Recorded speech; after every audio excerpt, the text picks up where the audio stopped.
it tea time? I think it's tea time. It's tea time. And today we are going to be talking about Honey Boy, which is, also, by the way, Hey. Rachel's here. I'm back. You probably noticed. Here she is, Rachel Bosket. I think Midway's still in theaters. Yes. Check it out. I see it. But today we're going to be talking about Honey Boy, which is directed by Alma Har'el. I don't know if I pronounced that right. And Noah, whose last name I'm not going to even attempt because I'm definitely going to get it wrong. Noah Jupe, however you pronounce that.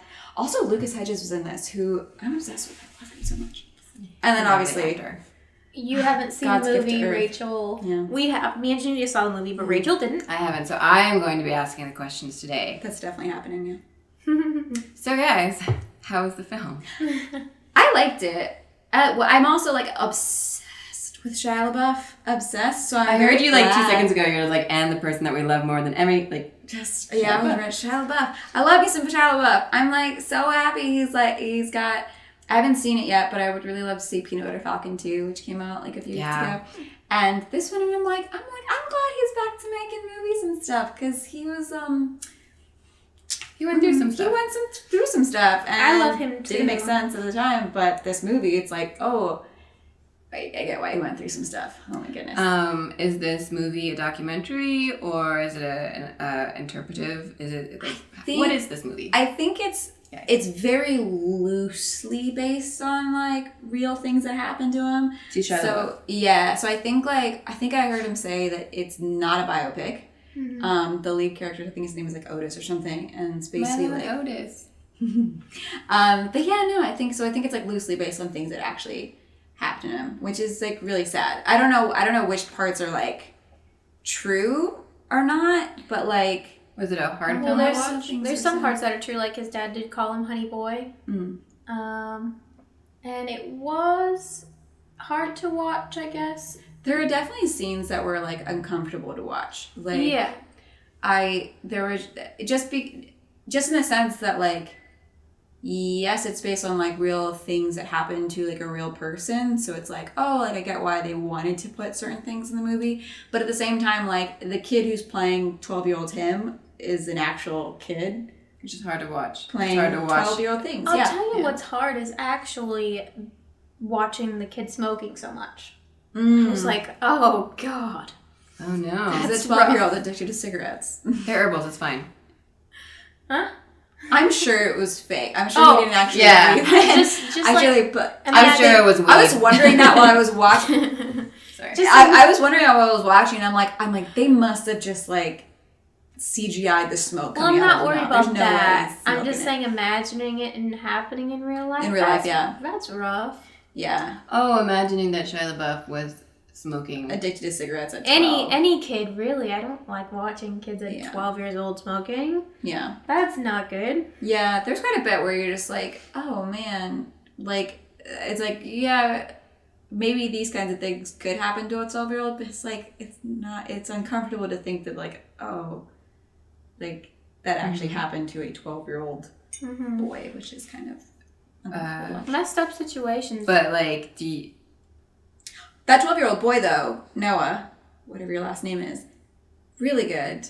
He's a really good little actor. I'm really excited to see whatever he does next because he had some scenes that I think were very uncomfortable, and for all that it made me uncomfortable watching him in them, he seemed not even remotely like uncomfortable by the situations he was placed in. So felt really real from everyone. What's this? I mean, you guys kind of said, okay, it's a story kind of about like an artistic take on Shia LaBeouf's life, but what's the story about? So Shia LaBeouf in real life got arrested and had to go to rehab, and as a part of his rehab he had to do, I think it's called exposure therapy, where he basically has to sounds really bad. Yeah, well, it's basically where you where you try to like write out or talk about the things you experienced, all the traumas. You just go through it again. So basically, he's having to go through all the traumas he experienced as a kid. And so it kind of goes back and forth from him being in rehab and trying to like basically open up these wounds.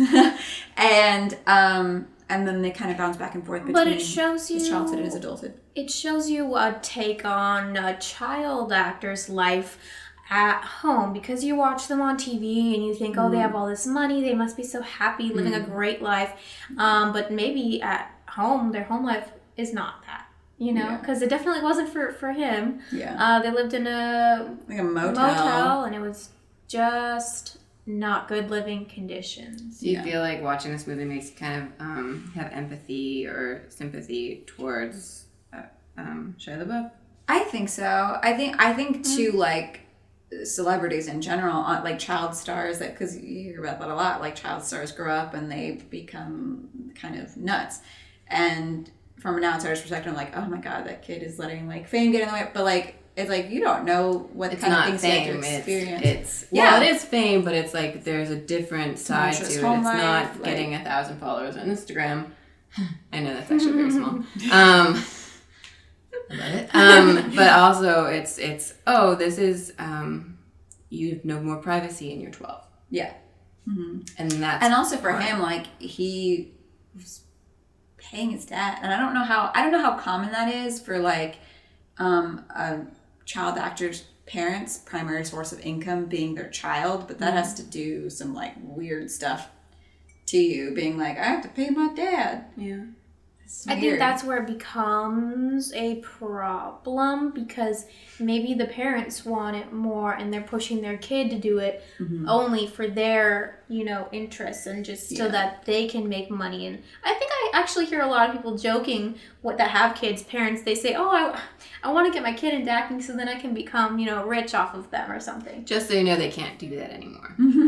Well, you still can make money off of your kid, but like, at a bare minimum, they have to like set aside some money for their adulthood or something. It's 15% gets put into an account, and then when you turn 18, you can get that money. But 15% of that is the other 85%. Exactly, it's not because you can pay. You're like a lot of. I have heard of like kids. We should pause this right now. Google it. Go figure that out. Because they have to give money to their agents. So that's 10% knocked off right there. A lot of times, their parents become their manager. That's rough. And this they talk about how he pays for him to be a chaperone. So I don't know how much of that do kids actually get to pocket. This is opening a whole line of dollars. Yeah. We don't have kids, so we don't have to worry about it, but like it is a weird situation. Having that much money at that age, what do you do with it? Because like they don't know how to spend it, so a lot of times it just flies right out the window, and then when you grow up you're like broke again. Oh my god. That's the saddest thing, when like child actors end up like broke after working, because they work them to death. So while they're cute. I've seen, while they're cute. I don't want to like name any of them, but like I remember looking like a month or two ago at this one little girl who I've seen her in so much stuff, and I'm like, oh man. And I remember looking at her IMDb and I'm like, she's working a ton, and I can't imagine that she's more than like 11. And I'm like, dude, she's doing a lot of. I mean, like for an adult, doing like a couple movies and a couple shows in a year is a lot of work. So like, and I think she was in like, I want to say she was in like 3 or 4 in a year of like movies, and then she was in TV. I think at least one TV show, possibly 2. And I was just like, that's a lot of work. That's a lot of work. And a 10-year-old's doing it. I'm jealous and concerned. So this movie, this movie is about basically he gets arrested and he has to do this form of therapy, and the form of therapy turns into the film, which is a series of flashbacks of how he perceived his life as a child. It's his relationship. His reflection on his life and like relationship with his father.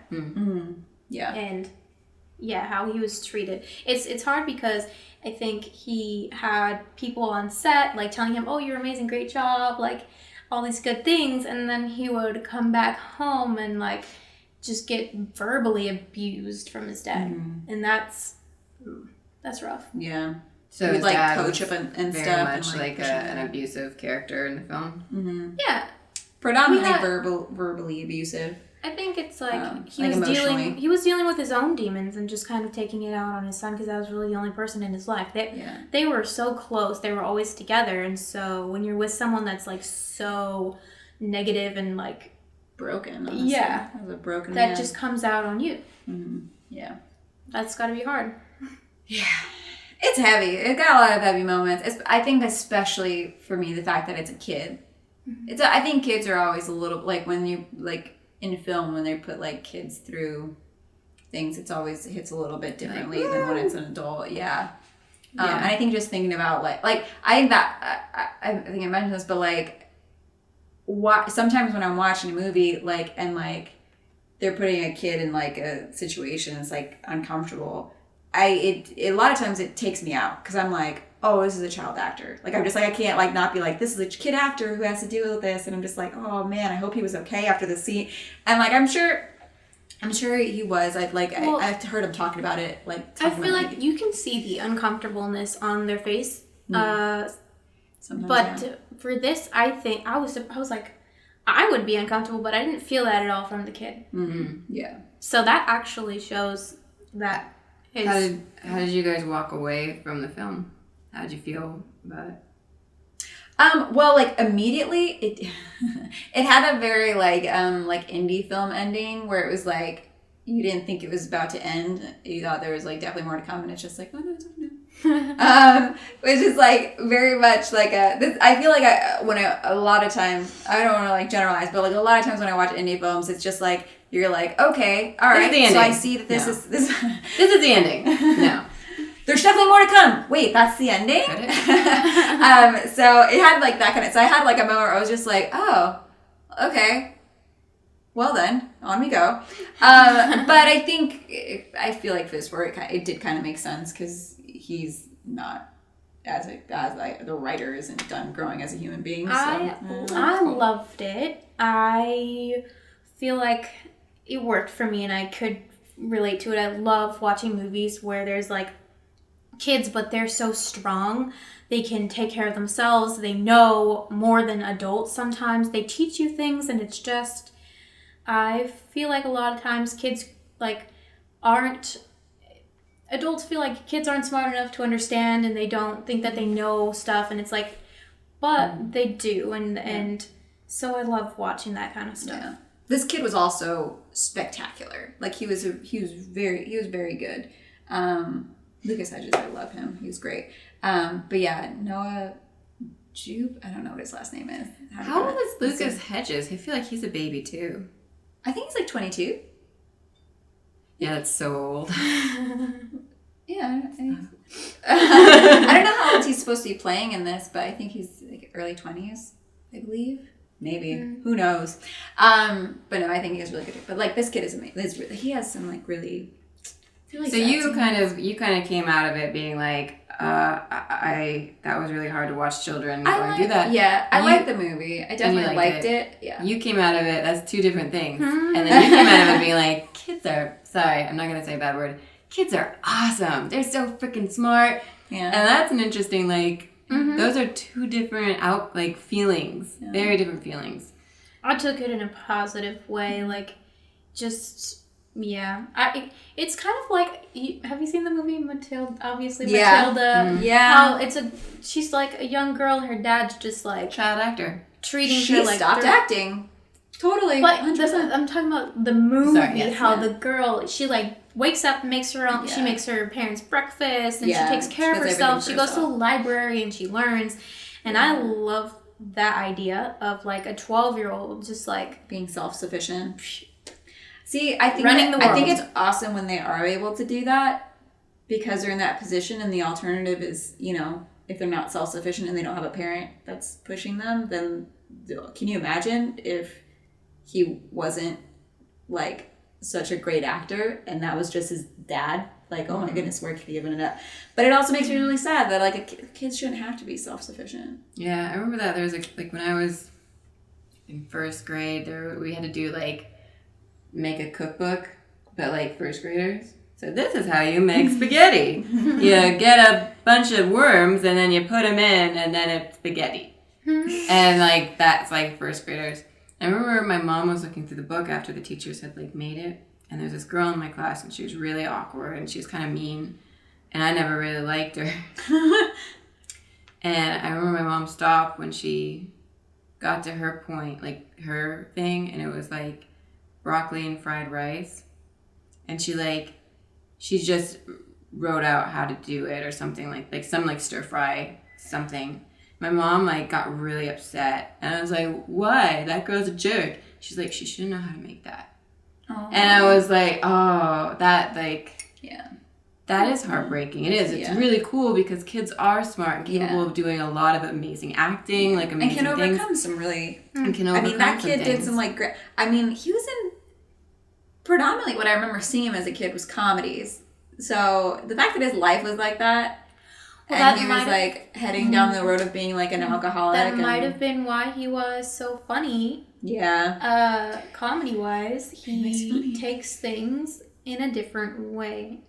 Mm. A lot of comedians have like really dark, deep sadness, broken people. So they're able to find comedy in different things. Yeah. Well, I'm really glad that you guys got kind of. I like the two different perspectives. The two different feelings. You have kind of a what's that book called?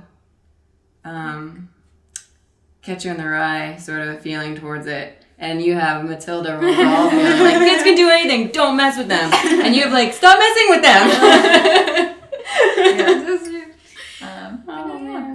Awesome, thanks guys. Yeah. So anyways, guys, that's it for this week. If you guys have any opinions on what do you want us to watch next, or if you have a tea that you want us to try, because I would like to experiment with some new teas, let us know. Comment down below. Otherwise, we'll see you next week. Thanks, guys. Bye.